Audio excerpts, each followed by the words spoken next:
यही वीडियो बना रहा हूँ। ये तो ठीक है, यूं ही बता दिया 6-7 दिन बचे हैं तो हॉल में क्या करना है। तो इससे क्या होगा कि आप ये चीजों में व्यस्त रहोगे ना तो आप डरोगे नहीं।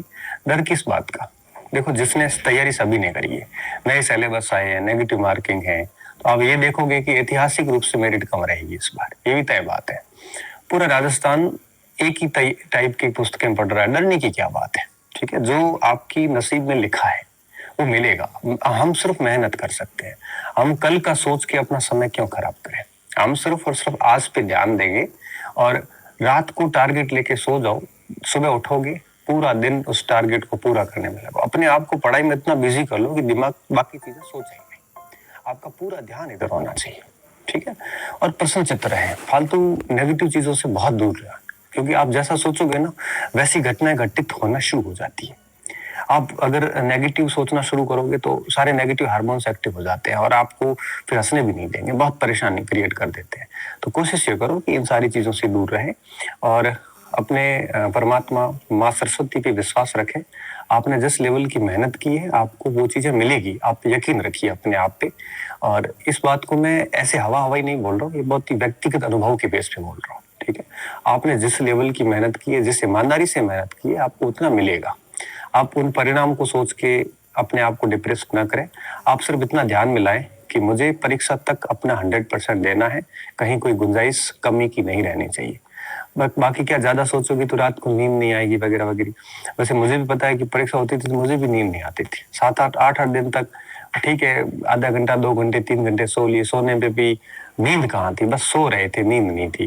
लेकिन एग्जाम के बाद सब रिलैक्स हो जाता था, तो नींद नहीं भी आती तो भी कोई बड़ा इश्यू नहीं। हाँ, अगर स्ट्रेस डिप्रेशन जैसी स्थिति, एंजाइटी जैसी स्थिति है तो खराब है, ज्यादा सोचे नहीं, बस अपने आप को पढ़ाई में व्यस्त रखें, क्योंकि दिमाग जैसे खाली होगा वैसे ही वो सोचना शुरू कर देता है। तो खाली ना रखें, इसको व्यस्त ही रखें।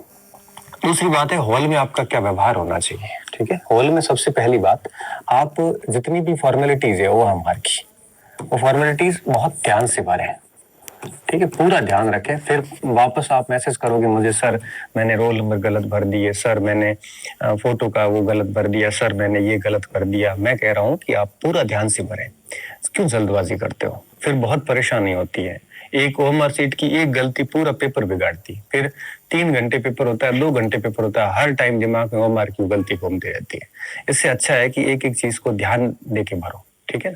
अच्छा, यहाँ एक और बात बता रहा था, बच्चे कई सारे कंफ्यूज चल रहे थे कि नया बजट पढ़ना है कि नहीं पढ़ना है। नया बजट पढ़ने की आवश्यकता नहीं है। क्यों? क्योंकि अभी पेपर सेट है, ठीक है? वो जनवरी 15-10 जनवरी तक का पेपर आएगा, ऐसे ज्यादा नहीं आएगा। तो ये जो नया बजट है इसको देखने की जरूरत नहीं है, नए आंकड़े काम के नहीं है। जो पुराने आंकड़े थे वही आपको याद रखने हैं, ठीक है? अगर ऐसा प्रश्न आ जाता है जो नए आंकड़ों के अनुसार आ जाता है तो डिलीट हो जाएगा। क्यों? क्योंकि पुराने आंकड़े जो है वो आपके उसमें साथ में होंगे, नए भी साथ में होंगे। तो पेपर सेट नया पुराना वाला उत्तर मानेगा, मुझे पता है, और फिर नए वाले के बेस पे ऑब्जेक्शन लगेगा। तो आपको नया पढ़ना ही नहीं है, पुराने वाला चीजें पढ़नी है। हाँ, कोई चेंजेस हुआ, जैसे बाल गोपाल योजना की वार चेंज हुआ है, तो ऐसा कुछ चेंजेस याद कर लो, बजट के आंकड़े याद रखने की जरूरत नहीं है, ठीक है? मैं वापस इस पे आ रहा हूँ। तो ओएमआर सीट को ध्यान से भरें, ठीक है? पहली बात। दूसरी बात, परीक्षा हॉल, परीक्षा के दिन कोई डिस्कस ना करें। परीक्षा का दिन जो आएगा उस दिन आप किसी से कोई चर्चा ना करें, मतलब परीक्षा देने तक तो कोई चर्चा ना करें। न बाहर, गेट के बाहर बहुत सारे लोग चर्चाएं कर रहे होते हैं, उनसे दूर रहें। क्यों? क्योंकि कई बार ऐसा फालतू प्रश्न करके आपको डिप्रेशन में डाला जा सकता है। ऐसा प्रश्न निकाल के लाएंगे कि आप यूं ही टेंशन में आ जाएंगे, जबकि ऐसे प्रश्नों का कोई अस्तित्व नहीं होता सिलेक्शन में, ठीक है? ऐसा एक आधा खोद के बच्चे लाते हैं और उस प्रश्न के कारण आप तनाव में आ जाते हैं। तो इस प्रकार की सामग्री से दूर रहने के लिए परीक्षा के दिन विभिन्न प्रकार की चर्चाओं से दूर रहें आप, ठीक है? इसके अलावा एग्जाम देने जाते हो तो कब तक पढ़ना है आपको, मैं वो भी बता देता हूँ। आप परीक्षा शुरू होने से आधा घंटा पहले तक भी पढ़ सकते हैं, लेकिन क्या पढ़े? जैसे आपने कोई शॉर्ट में तालिका बनाई है, जैसे जनसंख्या के आंकड़े आपने लिखे हैं, या फिर आपने कोई मनोविज्ञान के सिद्धांत लिखे हैं, या आईसीटी के कोई फॉर्मूलाज हैं, ऐसे शॉर्ट जो भी पेजेस वगैरह है, कुछ पेजेस आप अपने साथ रख के पढ़ सकते हो, ठीक है? ऐसा नहीं हो कि 5-7 किताबें लेके परीक्षा हॉल के आगे चले जाओ, ऐसा नहीं करना है। आपकी पढ़ाई जो है वो परीक्षा से एक दिन पहले शाम को रात को 10 से 11 बजे तक जब तक आप पढ़ते हो तब पूरी हो जानी चाहिए। फिर सुबह उठ के आप ऐसे कोई पेजेज या शॉर्ट में कोई नोट्स या फॉर्मूलाज वगैरह याद रखना चाहते हो तो ऐसे 4-5 पेज ले सकते हो। किताब में आपको साथ में नहीं रखनी है, ठीक है। शॉर्ट में पेजेस वगैरह आराम से 5-7 पेज, सुबह सुबह 15 पेज निकाले जा सकते हैं, वो आप पास में रख सकते हो। तो परीक्षा के दिन चर्चा नहीं करनी, शॉर्ट पेजेस पढ़ सकते हो, मार्कशीट ध्यान से भरनी है, ठीक है।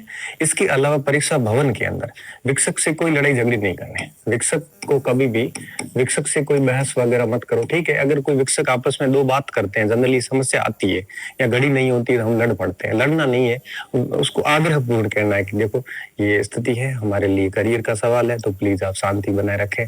ऐसा शांति से कहोगे तो वो भी शांत हो जाएंगे, ठीक है। ऐसा लड़ना नहीं, हमें लड़ोगे तो मानसिक अशांति आपको होगी, शिक्षक को तो कोई फर्क नहीं पड़ेगा, वो अपने 500-700 रुपए लेके घर चला जाएगा। इससे अच्छा है कि उसको